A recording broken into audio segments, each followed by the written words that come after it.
බොහෝම ඉස්සර කාලෙක සාමකාමී නගරයක හැරී කියලා කාරුණික ඇඳුම් අසන්නෙක් ජීවත් වුණා. හැරීගෙන් ඇඳුම් අහගන්න හැමෝටම හැරී විශේෂ තෑග්ගක් දුන්නා. ඒක බොත්තම.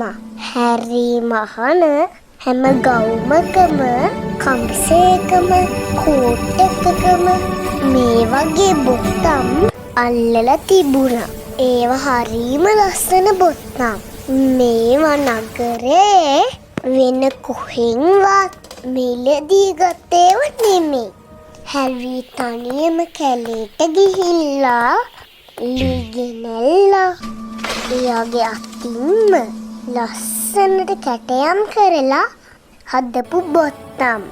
හැරීගේ මේ බොත්තම් අල්ලපු ඇඳුම් අදින්න එයාගේ නගරේ ඉන්න ගොඩාක් අය හරිම කැමති. අපේ මේ හැරී ගස්වැල් වලට ගොඩාක් ආදරේ. එයා ගස්වැල් වලට සැලකුවේ යාළුවන්ට වගේ. එයාගේ බොත්තම් හදන්න අවශ්‍ය කරන ලී ගනිද්දි උනත් ගස්වැල් වලට හානි කරන්නේ නැතුව ඒවා අරගන්න හැරී පුරුදු වෙලා හිටියා. එක දවසක් හවසක බොත්තම් හදන්න ලී ගේන්න හැරී වෙනද වගේම කැලේට ගියා. කැලේ ඇතුළට ඇවිදගෙන ගියපු හැරී දැකපු දෙයි හොඳටම ගැස්සුණා. හැරී ගොඩාක් ආදරය කරපු විශාල ගස් ඔක්කොම කපලා දාලා දර කපන්නෝ මුළු කැලේම විනාශ කරලා. අනේ මගේ ලස්සන ගස්. ඒවට මොකද්ද උනේ? හැරී ගොඩාක් දුකින් කිව්වා.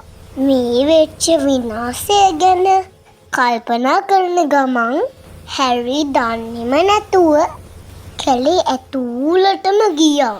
වටපිට බලද්දී හැරීට තේරුණා එයා මීට කලින් කැලේ කවදාවත් ආවේ නැති ප්‍රදේශයකට තමයි ඇවිත් තියෙන්නේ කියලා.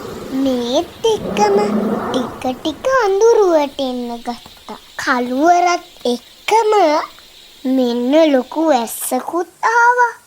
මේ වෙලාව ගෙදර යන්න පිටත් වුණොත් එයාව අතරමං වෙයි කියලා හැරීට කල්පනා වුණා. ඒක නිසා එදා රෑ කැලේ නවතින්න හැරී තීරණය කරා. ගිනිමැලයක් දල්ව ගන්න හැදුවත් වැස්ස නිසා ගින්දර පත්තු වුණේ නෑ. හැරීට හොඳටම සීතල දැනුණා. ඒ වගේම මහන්සි. කැලේ සතුන්ගෙන් බේරෙන්න හැරී නිදාගන්න ගහක් උඩට නැග්ගා. ගහ උඩට නැග්ගට පස්සේ හැරී ඈත තියෙන පරණ ගෙදරක් දැක්කා. මේ ගෙදර දුම් කවුළුවෙන් දුම් යනවා හැරීට පෙනුණා. ඒ ගෙදර කවුරු හරි ඉන්නවා කියලා හැරීට තේරුණ නිසා හැරී ගහෙන් බැහැලා ගේ පැත්තට ඇවිදගෙන ගියා. ගෙදර ළඟටම ගිය හැරී කවුරු හරි ඉන්නවද කියලා තට්ටු කරලා ඇහුවා. ගේ ඇතුලේ ඉඳලා දොර ඇරගෙන වයසක සීයා කෙනෙක් එළියට ආවා. හැරී එයා කැලේ අතරමං වෙලා නිසා අද රැට සීයාගේ ගෙදර නවතින්න පුළුවන්ද කියලා ඇහුවා.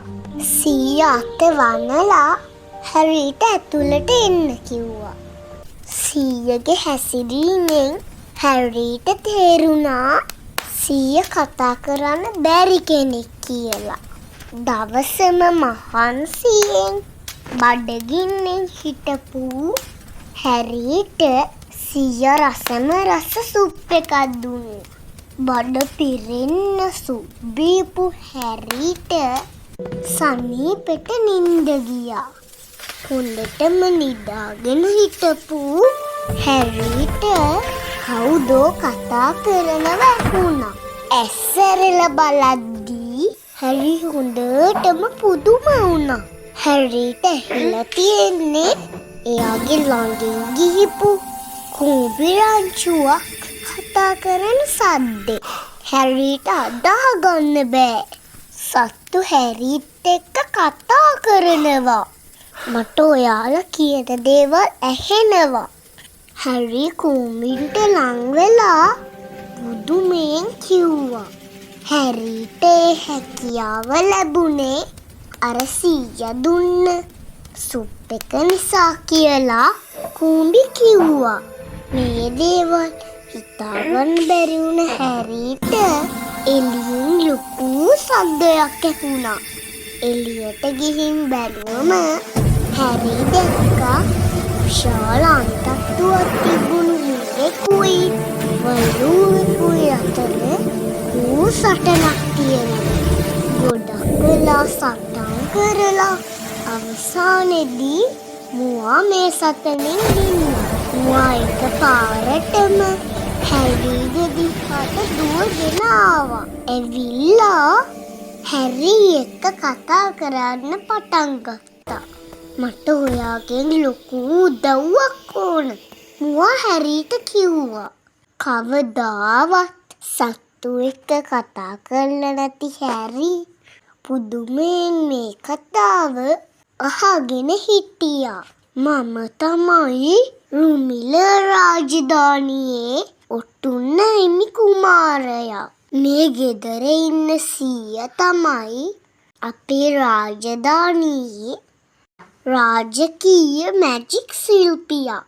ඔයාට කලින් මගෙත් එක්ක සටන් කරනව දැක්කේ ඇත්තම වල්ලූරෙක් නෙමෙයි. එයා නපුරු මන්තරකාරියක්.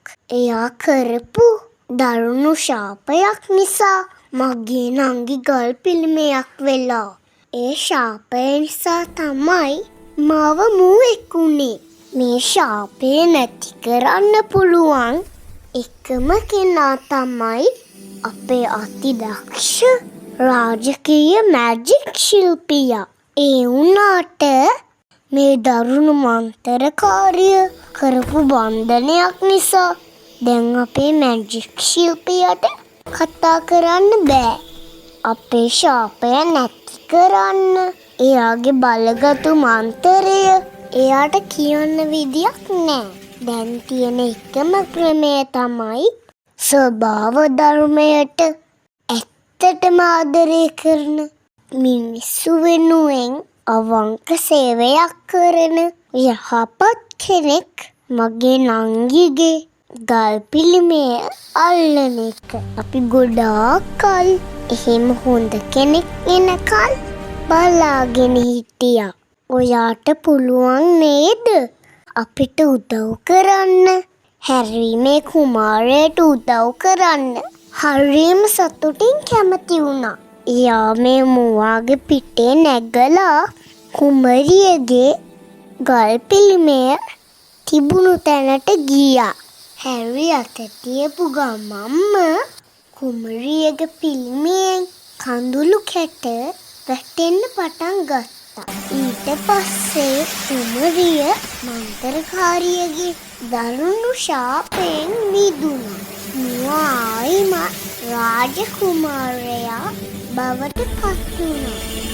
දරුණු ශාපයෙන් මිදුණු මැජික් ශිල්පියා මෙතනට ආවා. හැරි එයාලා වෙනුවෙන් කරපු උදව්වට තෑග්ගක් දුන්නා. ඒක මැජික් යස්තියක්. හැරි හදන ලස්සන බොත්තම් වලට මේ මැජික් යස්තියේ තට්ටුවක් දැම්මාම කවදාවත් නැති වෙන්නේ නැති අපූර්ව සුවඳක් ඒ බොත්තම් වලින් හම්බෙනවා. ඉතින් එයාගේ සුවඳ බොත්තම් අල්ලපු ලස්සන ඇඳුම් ගන්න රට වටෙන්ම ලොකු පිරිසක් එන්න පටන් ගත්තා. හැරි දවසින් දවස දියුණු වෙලා ලස්සන ජීවිතයක් ගත කරා. මගේ ආදරණීය දුවේ පුතේ, අද කතාවත් ලස්සනයි නේද? හැරිට මේ තෑග්ග ලැබුණේ ස්වභාව ධර්මයට ගොඩක් ආදරය කළ නිසා වගේම අනුන්ට උදව් කරන්න තරම් කාරුණික හදවතක් තිබුණු නිසා. හැරි තමන්ගේ වැඩ කටයුතු හරිම සතුටින් අවංකව කරපු නිසා හැරිට එයාගේ ව්‍යාපාරය දියුණු කරගන්න පුළුවන් වුණා. මගේ පුතාලා දුවලත් මේ ආදර්ශය හිතට අරගෙන ගෙදරදී, පාසලේදී, මගතොටේදී හැම තැනකදීම යහපත් දරුවෝ වගේ හැසිරෙන්න. ලස්සන කතාවක් අරගෙන අපි ආයෙත් එන්නම්. එතකන් අම්මලාට කියලා හේලිගේ කතන්දර ගෙදර YouTube channel එක subscribe කරලා තියාගන්න. කතාවටත් like එකක් දාන්න.